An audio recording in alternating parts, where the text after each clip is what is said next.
broadcast network, AFTERBUZZ TV. Over 20 million weekly downloads in over 150 countries, and your number one source for after-show entertainment.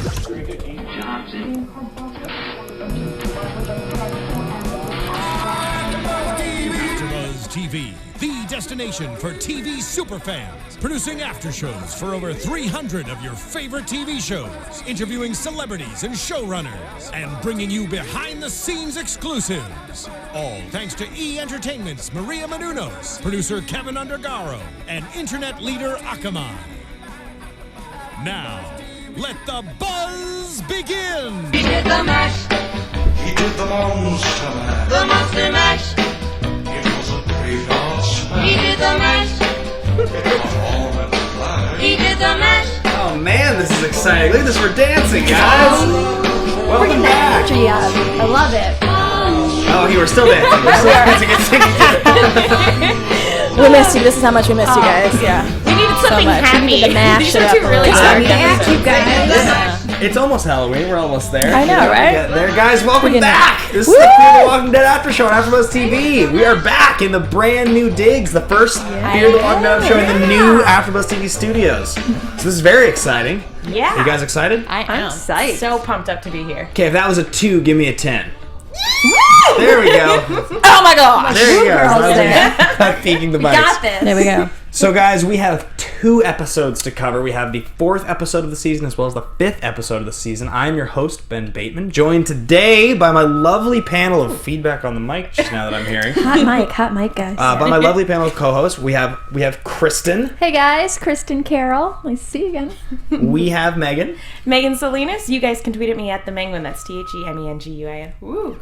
and we have the lovely Ashley. Yes, thank you guys, and feel free to give us your comments and questions. We're in the chat today. Welcome. Yeah, so sorry about that last time, guys. We totally spaced on the chat. We were so wrapped up in the episode that we just forgot to even respond Yeah, we had to the comments. guest and everything I know. too, so it was just Yeah. a lot Yes. going on. We had Lincoln, so we're gonna do our damnedest to stick with that and cover everything we possibly can. Really quickly, before we get into the episode, we want to remind everybody to please subscribe on iTunes and give us ratings. We provide free content. We'd love to continue providing free content, and it is difficult to do unless we are encouraged by our fans. So it would be awesome if you guys could help us out with that. Go to iTunes, give us a rating, a review, and you can find us on Twitter. And if you want to tweet at us during the show, tweet at FearABTV, hashtag FearABTV. I thought it was the other way around. ABTV here. Hashtag ABTV Fear. Dead on. Trivia. I was going to say, have I been doing it wrong this whole time? Yeah. It wouldn't be the first time. Spot on, Meg. So that is what we're going to do. So we're going to jump right into the first episode, which was last week's episode 4. Not Fade Away is the name of it. We pick up our heroes, Nick, Liza, Griselda, and the episode opens up with the house, right? We have Nick sitting on top. Not Nick. It's Chris.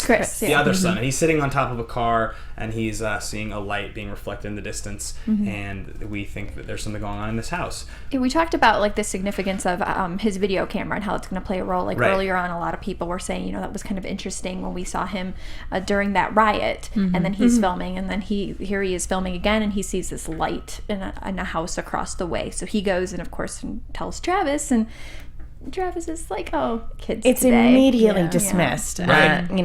Even the possibility that this could be a cry for help or a warning of some kind, immediately dismissed as just, it's not our problem. Don't worry about it. Right. Yeah, it's funny the way that sort of interplay between the stubborn father and the adolescent son. And one thing I do think is funny about that is that you see the 2 teenage characters. I guess there's 3 of them really, but it definitely seems like it is Chris and it's Ashley, Alicia, and they. Yeah.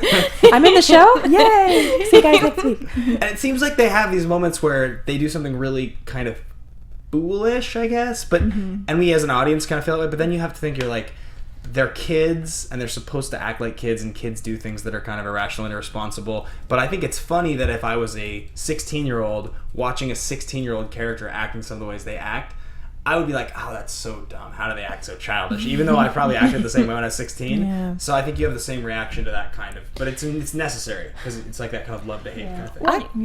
Go for it. I was just say really quickly, you kind of see that Chris and Travis, they both have this. They're very similar to each other, being father and son. That I think they fight against it, but we saw the difference in it from last week, where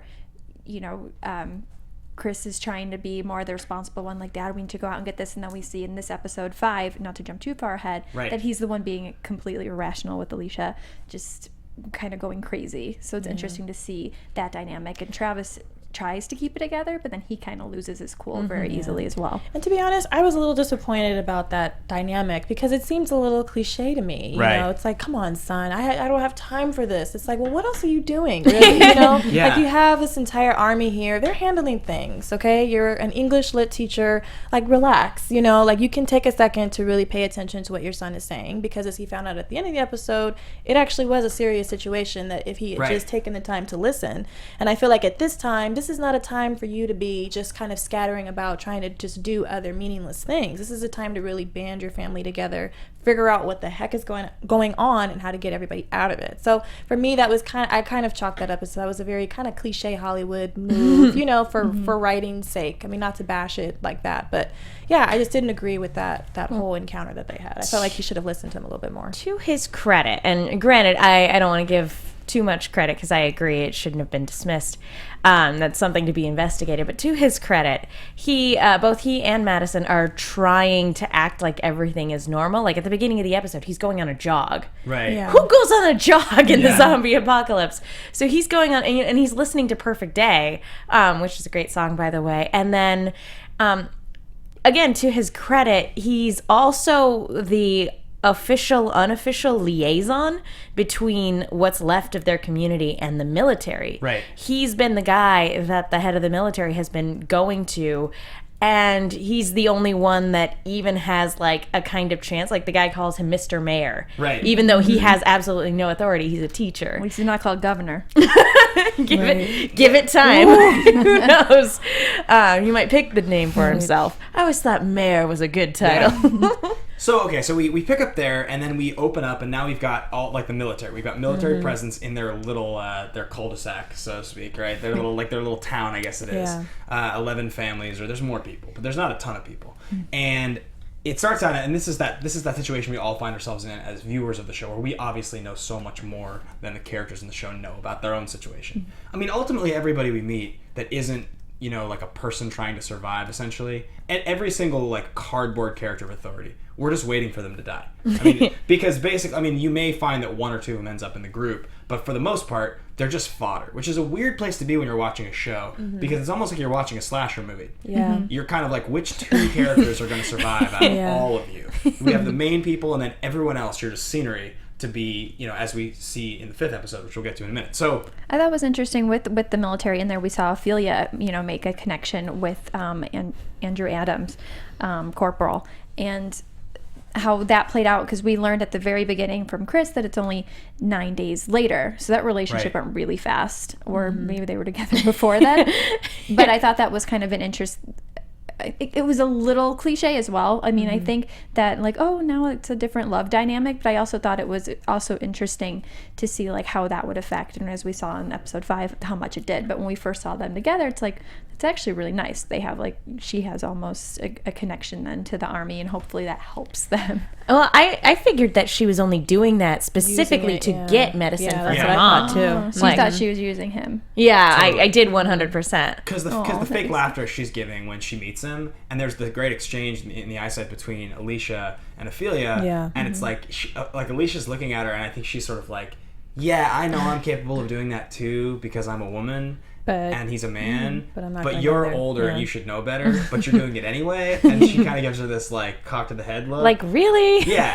But then you have this moment of, you're like, what would you do if you were trying to get medicine for your dying mother? Would you flirt with the guy to get him? And then that's the feeling I got, was that she was totally doing it with Erickson. But you do get a little bit more of a sense that there's a connection, because she does seem to like him. She doesn't hate him or anything like that. And yeah, she clearly didn't want any harm to befall him later on. But yeah, I think the only reason that she formed that connection in the first place was for leverage. Right. Because you're not going to be going to these people getting rations like, oh, he's cute. Like, you know, it's a zombie apocalypse, but man, let me try and set something up and see where this goes. Yeah, I kind of felt that too. I mean, the end of the world has been great for my love life. Exactly, right. Yeah. I mean, not yet. But as we see later on. I think it feels like that in the dating world, doesn't it, though? Well, once the epidemic is later, and we see, like in The Walking Dead, once the realization is, there's not a whole lot of people left. There's literal exchanges where it's like everyone's pairing off and there's not a whole lot of women left. Do you want to like do this thing?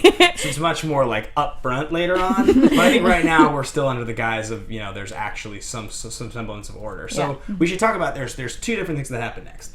Number one is that Travis has to kind of deal with one of his neighbors, and we start to get the sense that the civil unrest will not be tolerated, and anybody who's causing a problem or seems to be sick is going to be taken away, removed. Right. We meet the doctor, and then at the same time, Madison decides she's gonna listen to what Chris has to say. She's gonna look at the video camera, and she's gonna go on a little mission of her own.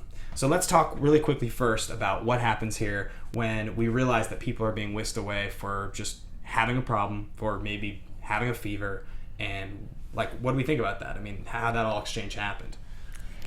Very interesting. I think in this entire episode, with the light that was shining across the, I guess, borders, just with people, kind of being hush-hush about taking people away, to me, it just represented sort of the beginning of, we have the zombie apocalypse, and that's sort of the end of civilization, but just sort of the beginning and the end of just human sympathy and just sort of that carnal human basic foundation that we kind of go back to when we're put in really, really tough situations, because it didn't have to necessarily go down that way. They could have handled things a lot differently. I'm not head of a military, so obviously I don't know what would have been the best strategy going forward, but it just sort of showed a lot of how people can really be corrupt. Like the humans in this world, people who are alive, they are the ones that you should fear. Right. Often more so than the people who are dead. Mm-hmm. So I just kind of got a beginning glimpse of how that's evolving and how that's going to play out, in the rest of this series. I agree with you 100%. For me, the carting kind of everybody away in big groups, like even if they only have like a mild fever, that to me is like everything I fear about like a military rule, like martial law. Mm-hmm. Just the idea of like rounding up people and putting them in a military facility, that rings like it sends so many of like there's been so many historical instances where that happened. World War II, even here in America in the concentration camps, and or the Japanese internment camps, and it was. And it's so unsettling to see that, and for the justification of it's for your own safety. Right. It's like, this is this is sending a lot of alarm bells, guys. This is not the best way to handle this. So I think one thing that I want to bring up really quickly that I was noticing is there's actually a scene that this is very, very relevant in the next episode, in the fifth one, which we'll get to in a couple minutes. But there's kind of there's like a moral bankrupt feeling that I get from the soldiers, but there's also the similar feeling that I get from Travis, because it feels like they're both doing the incorrect thing. They're both approaching the situation with this extremely naive sense. Like the soldiers, I guess they're not both naive, but the soldiers feel like what they're doing is they're written as these characters that have no mind for anybody other than like, we're just going to save ourselves and none of you matter because we have guns. And whether or not we're supposed to feel that way, or some people do feel that way about the military, I mean, most people that I know that have joined the military are decent people that just want to help people. Whereas Travis is like, I'm going to be this patient, reasonable leader to my friends, and I'm going to try to reason with these people, and I won't, shoot a walker because I don't know. And both sides, it feels totally incorrect. One of them feels like it's written in this black and white way to make me feel a certain way, which I don't like generally in television because I feel like I'm being manipulated. The soldiers feel that way to me. There's not a whole lot of balance there. But then Travis, I'm also just like, you're a fool. How do you not see what's happening around you? How have you not evolved faster? It seems like everybody but you has evolved faster. Yeah. Do you know what I mean? Yeah, no, I completely agree. And, shout out to the chat. We have a lot of people in here who are saying how Madison is starting to evolve a little bit more than Travis in many senses. And so, she still has... Obviously, she still has her issues that she has to deal with. And she's still not willing to get her hands dirty. In some senses. Yeah. I mean, she's getting over that line more and more. But Travis, I feel like he's still in the phases of this is not real. We can help these people. There's we can find a cure. We can fix this. We can go back to the way things were before. And he's just having a more difficult time really accepting that this is the new reality, which is interesting. Well, and to build off of that with Madison, I was reading something earlier online that I thought was really interesting, and they were saying that they thought that maybe what we're watching is the beginning, like an origin story of a villain, which would be Madison. How do you turn, almost like a Breaking Bad kind of a thing, where, you know, she's the first one out of that group. She killed somebody she knew, and she's able, the fact that she knew that Daniel was doing something wrong in this last episode and let it happen and just walked away from it. And, you know, even the fact that she went out on her own, and I don't even think she brought a weapon in episode 4 when she went to go walk out to see what was going on. I mean, she was defying people. She's trying to figure things out. If Travis wasn't there, she was going to kill Susu in episode 3. Yeah. So it's just kind of, I thought that was an interesting take on that. Mm-hmm. So I'm interested to see like what's going to build up to her evolution, and ultimately, obviously, Travis isn't going to be there with her unless something drastic happens, I think. So you mentioned her leaving, and she goes off and she hides under a tank, and she sees, and she comes back and then relays the information that she's seen now people that weren't necessarily dead, you know, that looked like they were just human people that never turned with a gun in their hand, like they were just shot down by military. That's not something they ever showed us in The Walking Dead. Mm-mm. That's a brand new take on, it's almost like revisionist history of the story we've already seen, because in the comic books, as well as in the show, that's not something they ever really allude to, is that there was military presence that just executed a ton of people that were alive still. It kind of adds a huge wrinkle, I guess, to the story that we've seen so far, right? But at the same time, it's not at all far-fetched. It completely makes sense given everything that's going on and how the military, how we've seen the military handling it. Mm-hmm. So it's not at all surprising, but it's still really unsettling. Well, because we've seen The Walking Dead, the fact that we know that Atlanta was kind of blocked off and then nobody's there, but the military was supposed to be in there. Now there's a lot of unanswered questions, and of course now we're starting to see, okay, maybe that is what happened, probably is what happened there. So all right, so after she goes out, she comes back, she's talking to Daniel, and we start to find a little bit more about his history out. So we were all kind of wondering what was going on with him, and how he seemed to know more than everyone what his shady past was. Yeah. So we start to find out that where exactly did he grow up? But he was part of Mexico, right? Yeah. Was it Mexico, or was it? I feel like we got more clear information than that. I thought in one of his monologues he just said when they came here from America, from Mexico. I don't think it was in the chat. Was it Mexico? Yeah. Let us know, because it was a week ago. We apologize. But yeah, I don't think it was Mexico. So he tells a story, and it is in the 4th episode, not the 5th one, when he's talking to Madison about men coming to his village and taking people away, and then he found them floating in the water. Yeah. Right? So that's why I think in episode 3 he looks out the window and he says it's already too late. He fears military presence. He fears their power completely, and he has no trust. Yeah. And he's traumatized. He's seen this exact same thing play out. So for him, it's no different. So he's like, I feel like I have a step ahead of this. Like, this is how we have to play. This is a new game. This is how we have to play the game. Because people carried away in trucks don't come back. Yes. But he seemed to be okay with the doctor suggesting she was going to take Griselda. Because he thought he was going to go with her. But would that make it any better? I mean, people that get taken away don't come back, he says. I think at least he could protect her. And as we've seen, he's able to take care of himself. And if he's there with her, theoretically he can protect her, but that's why he's talking to Madison, and kind of going off of the theory that Madison is going to become a villain. Why would he talk to Madison and not Travis? In terms of I'm going with my wife, I probably won't come back, I need you to protect my daughter. He says that to Madison of all people, because we've seen he's an excellent judge of character, and out of this entire family, who does he hone in on as the one who can possibly protect her? Yeah. And it's Madison. Not Travis. No. The woman. Which more and more makes me feel like Travis is either going to be... I think what's going to happen is that Travis is going to be put in a position to die, and whether or not he's saved is going to be what we see. Because I don't think Travis is going to be...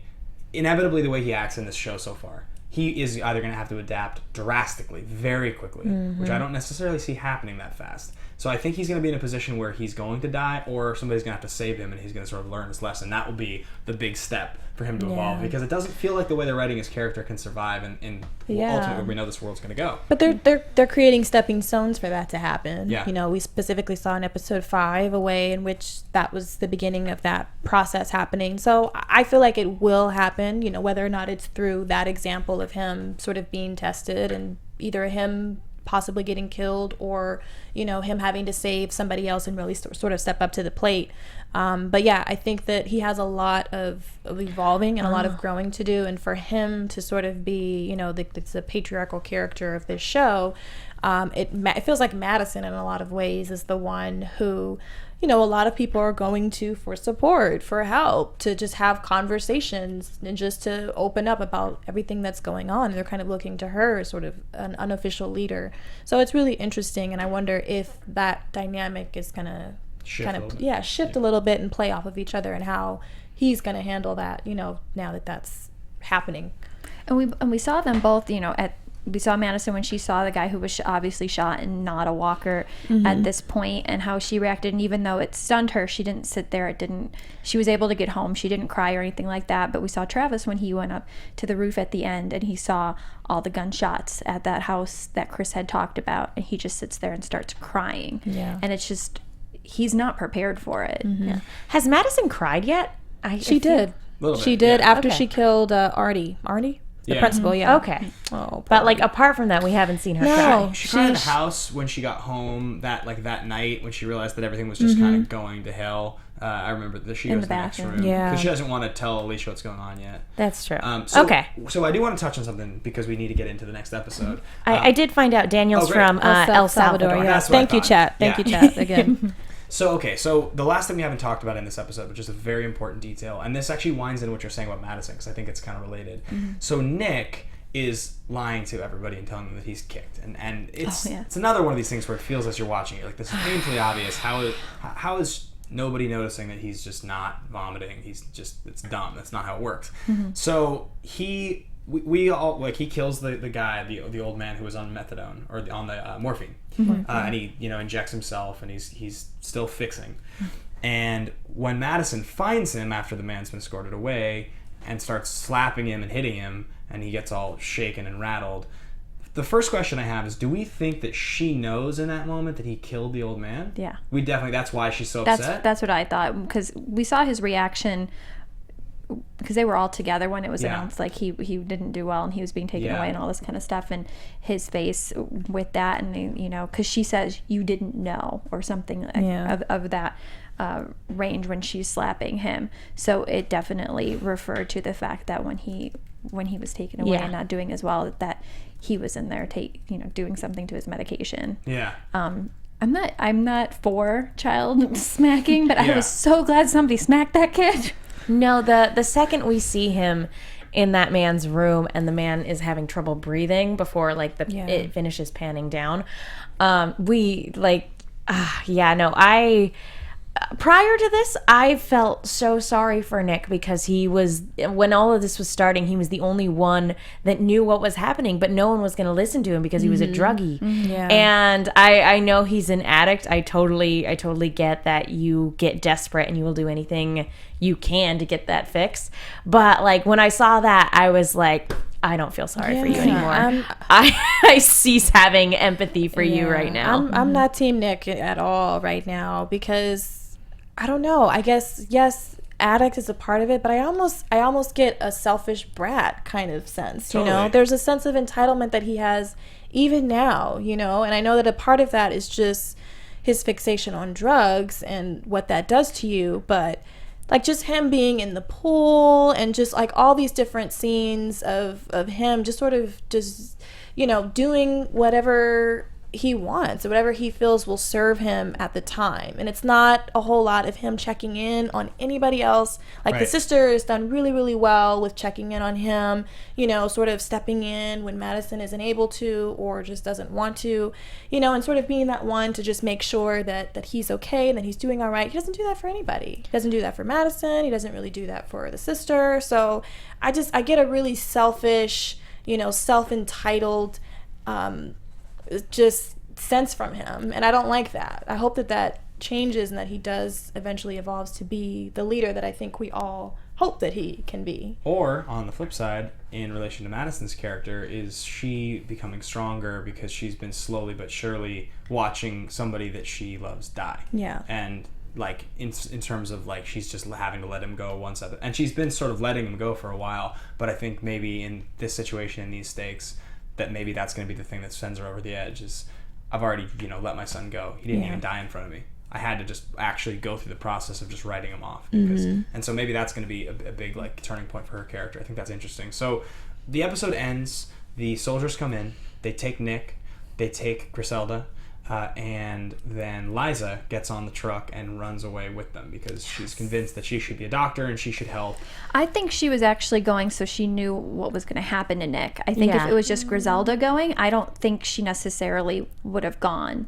Like if Griselda and Daniel, like how she had planned it, had gotten off, I don't think she would have gone. I think it was the fact that she kind of knew, like, the fact that even Madison told her in the previous episode, like, I need you to kill me. Like, she thought maybe going there and trying to, because as we saw in episode 5, she's trying to find both Griselda and Nick. Right. She keeps asking about them. No, and yeah, we knew from the previous episode when they all got back together that this was one of those things where she was willing to make peace with Madison. She's like, look, I know we don't like each other, but like we're all in this together, mother sort of the thing. mother. We need to support each other.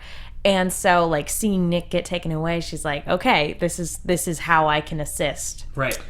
I somewhat agree. I think that once she's there, she realizes she needs to sort of check in on Nick. But I mean, for most of that episode, she was kind of more concerned about Griselda. So that kind of made me feel like she was doing this more so because she just wanted to help. And so we kind of know a little bit about her backstory of wanting to be a nurse and how that didn't really work out for her. So I feel like for her, this is kind of a time of redemption, or her sort of stepping up and, this is what I was meant to do. Yeah, this is what I was meant to do. I want to help people, and she did a really great job of that. And of course, the other doctor sort of getting in her ear, talking about they need you. You're needed. You're wanted. I think that was overwhelming for her, and that kind of clouded her judgment a bit, because I definitely would not have left. As a divorcee, to hear you're needed, we could really use you. Yeah, that probably means a lot. But I will say that I totally understand her going for multiple reasons. I will say, though, could you give me like 2 seconds to explain to my son to say bye? I know, yeah, right? What is this, the Hunger 16, Games? 17? Right, exactly. I volunteer as tribute. And then she's just carted away. Like, even Katniss got 2 minutes to say goodbye. She's like, mouths, I love you, and just goes. Yeah, it was very weird, like a weird decision, and I didn't sense why it was such an urgent matter. I mean, obviously with Griselda, yes, but it's like there was more than one truck. Right. He could have come, at any time. This kid has abandonment issues already. Exactly. Okay, so they get taken away, and now we'll jump into episode 5, titled Cobalt, which we find out in the episode what it means. Oh, man. They're both directed by Kari Skogland. She's like a pretty classic television director. She got quite a bit of acclaim in the early 2000s, directing kind of some more indie films. They had some pretty big people in them, but for the most part, she's just a heralded television director. She does every major show you can think of. She's got episodes of X, Y, and Z all over the place, but she did not direct the finale.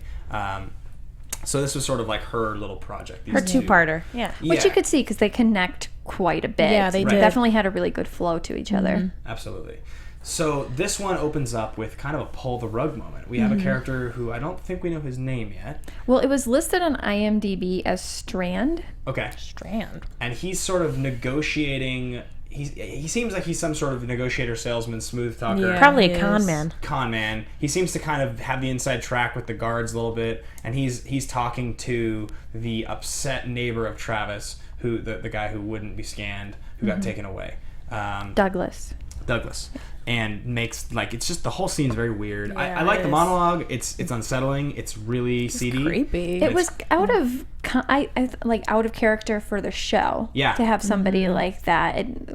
I thought it reminded me a little bit of Frank Underwood from House of Cards to an extent. It felt more kind of that feel than Fear of the Walking Dead for me. I feel like Douglas was just crying in the cell, and the guy was like, I gotta get him out of here. Yeah. How can I get him out of here?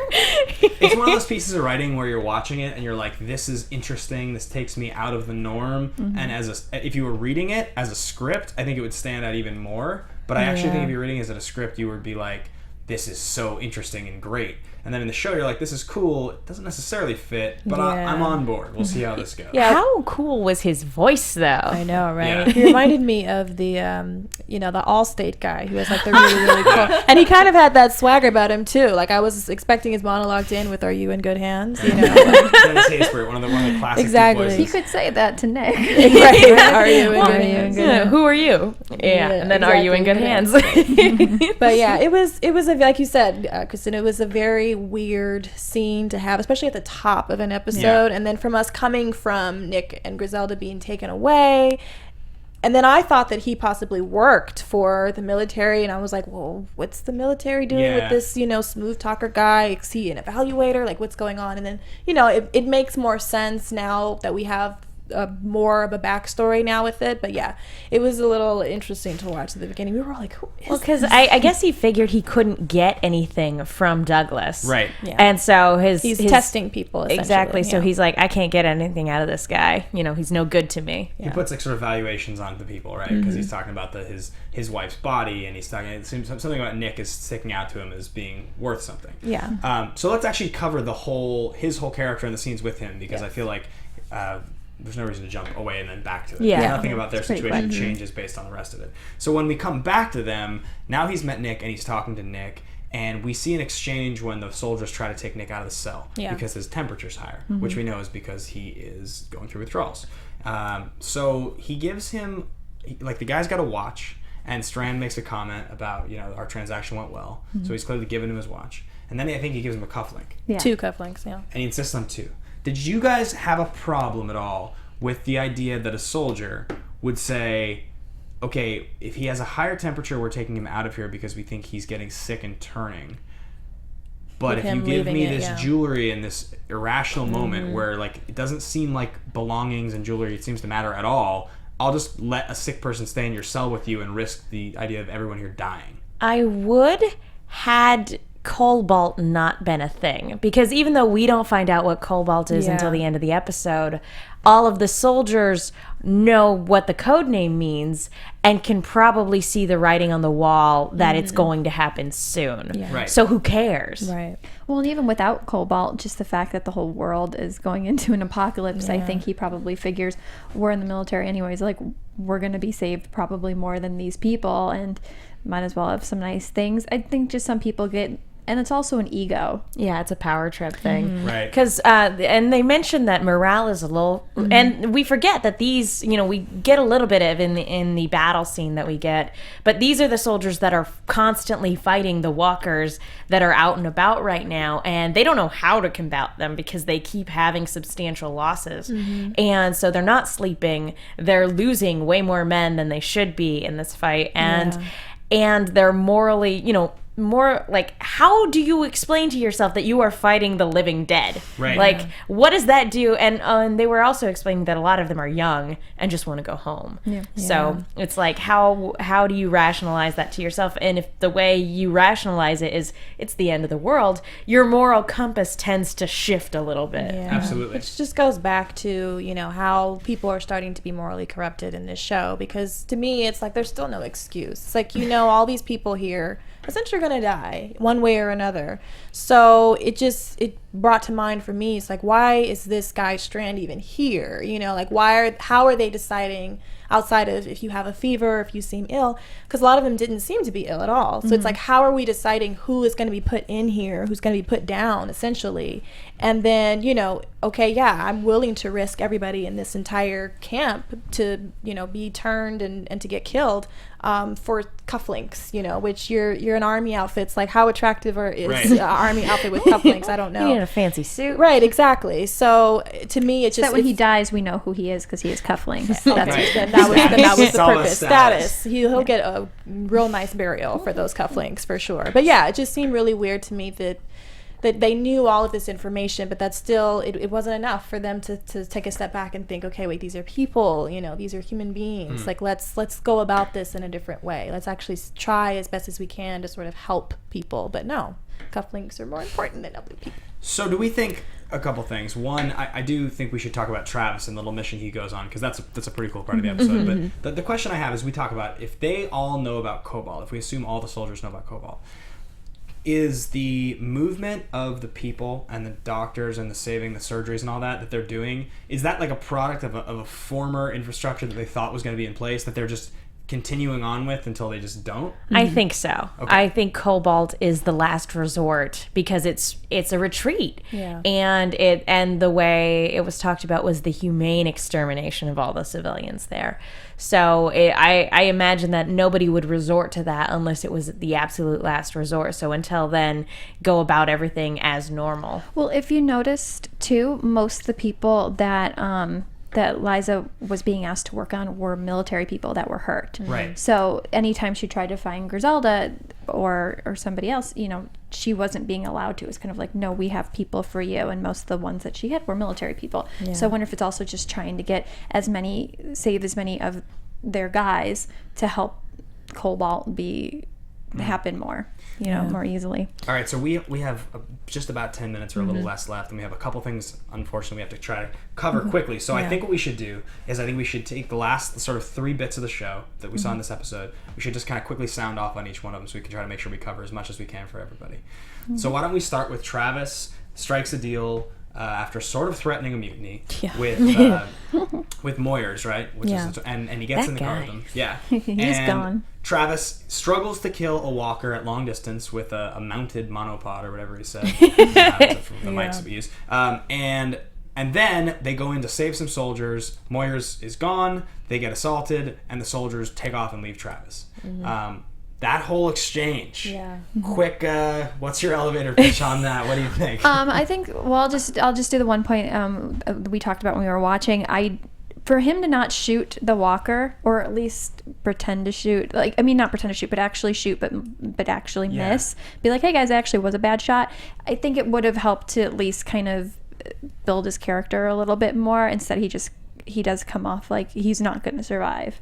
It's just not going to happen that way. And I gotta wonder too if Lieutenant Moyers is gone for good, because they said let's just leave him, right? And we haven't seen a dead body, so I don't know if I believe that actually happened or not. I did he's not coming. They just left him, I think, because they were Well, I'll wait my turn. What do you think? I would not surprise me at all if he's dead, but I really appreciated this whole bit because you do actually see it from somebody who is becoming morally corrupt. You actually do see it from his point of view, from Travis's point of view, he's like, I'm a conscientious objector, I can't shoot somebody who used to be a person. And they're like, oh, so you're totally okay with benefiting from, us getting our hands dirty, but you can't actually pull the trigger yourself. So I get that.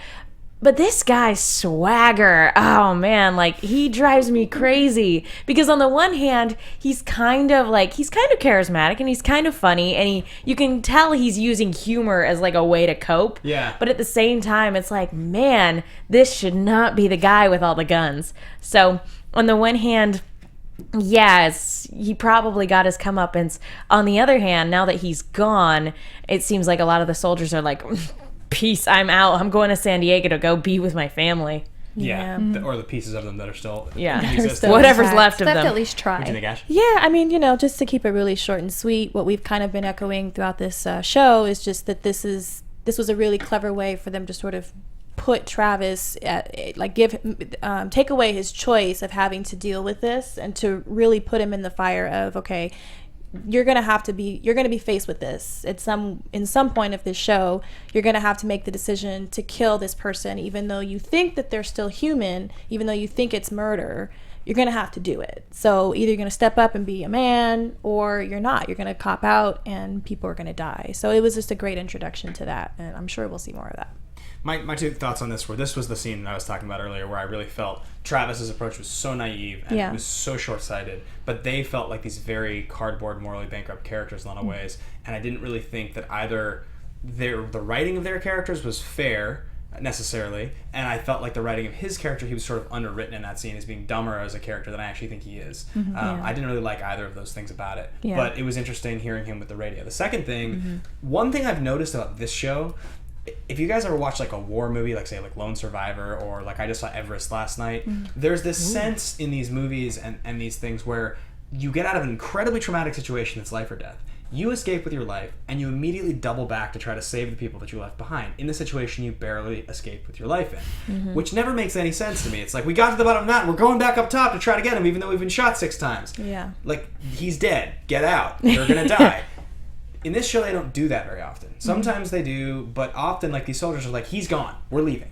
Like, the place is full of zombies. If we go back in, we're just gonna die. We're leaving. And there's a reality to that I think is that sort of tipping point that a lot of the characters in this show have to experience. Yeah. And I think that's interesting to pay attention for. So now let's talk about Liza in the hospital. Yes. Let's... shout out in the chat, Trini B. Roy 27. She wanted to know what we thought of Dr. Exner with Liza, which was the doctor who just was kind of recruiting her for it. Perfect. Yeah, I think we're going to try to jump straight into that. So yeah, what are you guys' thoughts about just the whole sequence, right? Because Griselda takes the cattle. What's the device called? It's a pressure cattle. Yeah, it's like a little pressure gun thing used to put down cattle. And we see like the process of the people that they're sort of trying to save, but then as soon as there's a bite or anything, they just like whisk them away and get rid of them. And we also Exner, you can't really tell if you trust her or not. It doesn't seem like Liza necessarily does trust her. I don't blame her either. I mean, how they handled them taking everybody away, and I'm not sure if that was the doctor's fault or not specifically, because the military is involved with bringing people over, and it seems like that with the writing, how they're doing that was more their fault. But I don't blame her for not really trusting her at all, wanting to try to find her people. That scene with Griselda, that was kind of haunting. Extremely. It's because we also learn, I know we're going to cover this in a quick second, but with Daniel's past, where he's talking about, I never told Ophelia which side of the good or evil that I was on, and we find out that even so afterwards is that whole thing with Griselda where she is seemingly speaking to the devil, and I'm seeing your face, and you know what I did, and that's the kind of person I am, so if I have to die this way, then I loved my husband, and I knew that was going on, and that was, I'm getting chills like thinking about it. Yeah, no, that's like Exorcist type talk. It's super creepy. Good scene. Any thoughts on that? I think the doctor is just somebody in survival mode. I think that she has just as much to fear from the military that she's trying to help, and from what, this thing that's happening in the world. So she's just in survival mode. It's all about the numbers of how many people can I save. And also, it seems like her assistants who ask too many questions just sort of get carted away. So, she's just trying to do, in my opinion, she's probably just trying to do the best she can.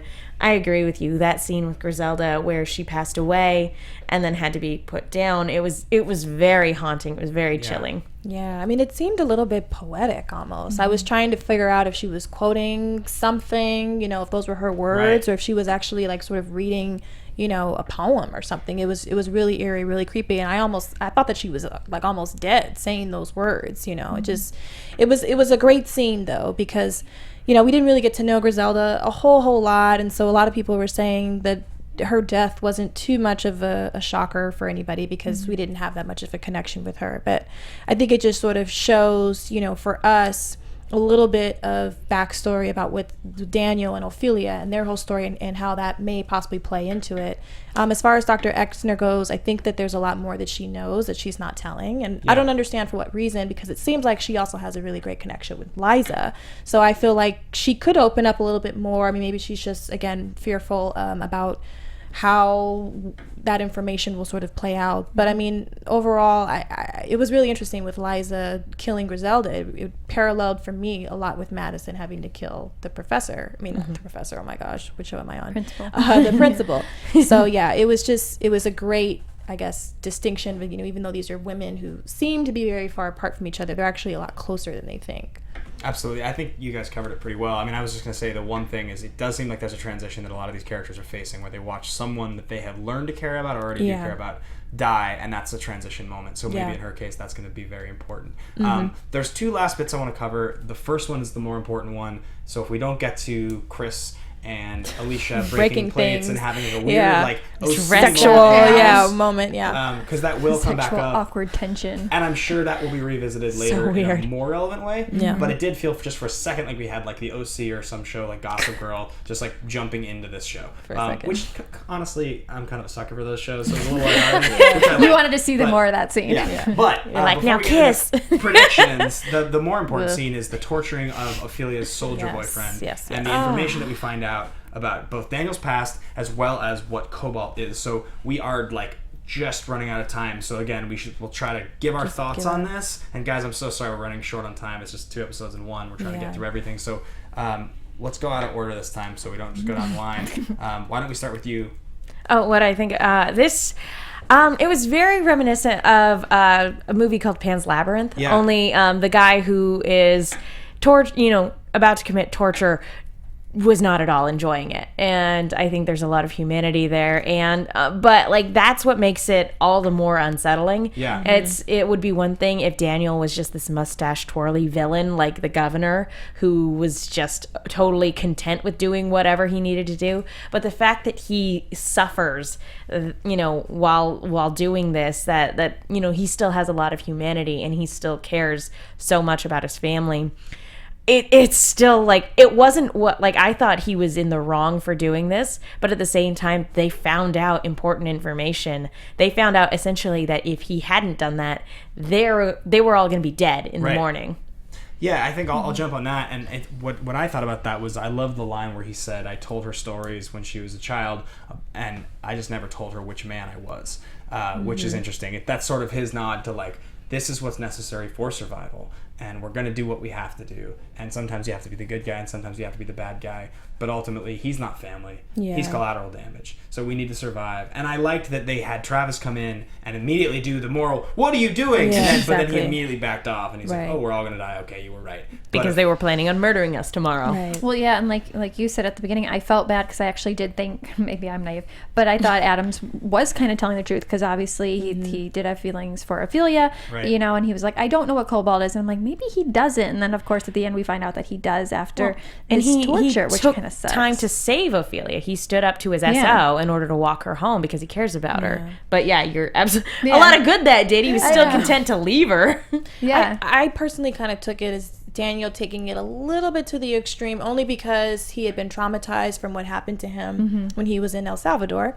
And I personally felt like, he said that he was going to tell the information anyways. And I felt like no matter what he said, Daniel still made it up in his mind. Like, no, this is how things are going to go down, because I've just decided that this is how things are going to go down. Even if he had just given up all the information about Cobalt right off the bat, we still would be here at the very end of this scene. So I think it's just very telling for Daniel, like what he's willing to do regardless of who says what and what information comes out or what happens. And then, like you're saying, the juxtaposition of that with Travis and a little bit of Madison, being more hesitant about it and trying to think things through. And this is not a think things through society anymore. And it also says a lot about Ophelia, too, because she didn't know which man her father was. Yeah. And had she known, she probably would have never brought this poor guy to him. Yeah, because she did care about him somewhat. So the last two things we see, and I think we're just going to mention them, and then we'll have to get to them in predictions.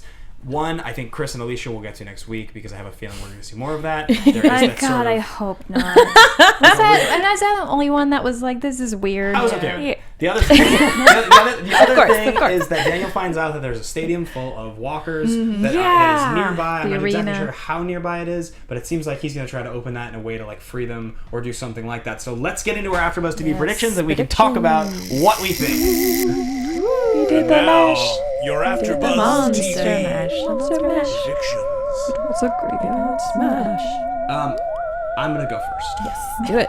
I'm going to reference the Chris and Alicia scene that I did not think was a problem. And what you've been waiting for, ladies and gentlemen, like all that night. Brady Bunch movie where like Marsha or where they hook up and Greg, and you're just like, ew, your steps. It was lighthearted, and I love Alicia Debnam Carey from her role in The 100. She's actually a very talented actress to be able to play both. But I think that what's going to happen is we're going to get a little bit of a like teenage relationship between these two guys, and I think it's actually going to make us like both of them as characters a lot more, because it seems like they're going to have someone to talk to who's not just constantly going to be condescending and dismissive, so we'll actually get to hear what their thoughts are and be less annoyed by them. Yeah, that's the one thing I did think, is because they both kind of are dismissed and a little bit ignored on both sides, so they kind of have a connection and understand each other a little bit in that way.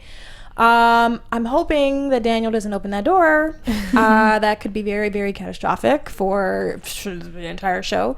But I feel like for sure, I mean, the Cobalt mission, that's going to go underway. And I think that Liza is definitely going to try to help Nick. Whether or not she lives is a whole nother story. But yeah, I think that the Cobalt thing is going to go off, and that Liza is going to try and get Nick out of there, and hopefully Daniel doesn't open that door. Don't open that door. I don't think Daniel's going to open that door. I think he went just to kind of see what it was, because the soldier had told him that they locked everyone in, infected and everything, and that's what's left. I hope the door doesn't get opened by anybody. I think he's smarter than that. Yeah. I don't think that's going to happen. But I will say that the next step is going to be trying to get the family back together and then get the hell out of there before 9 a.m. That is our next episode. Well, and I think we'll see them try to go to, now that they know, because Adam's told them where they're being held at, that they're going to go over there as well. And I don't think they'll all get back together. I think it might have even different pairings of who's with who. Yeah. And I think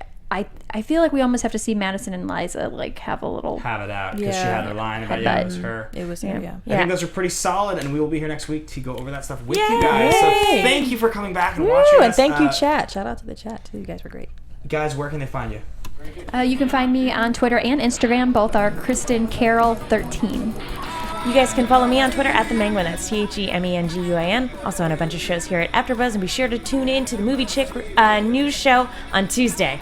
Hey guys, find me on Twitter, Instagram, Ashley_Chatman. Also check me out on Sundays at 7 for the Narcos After Show.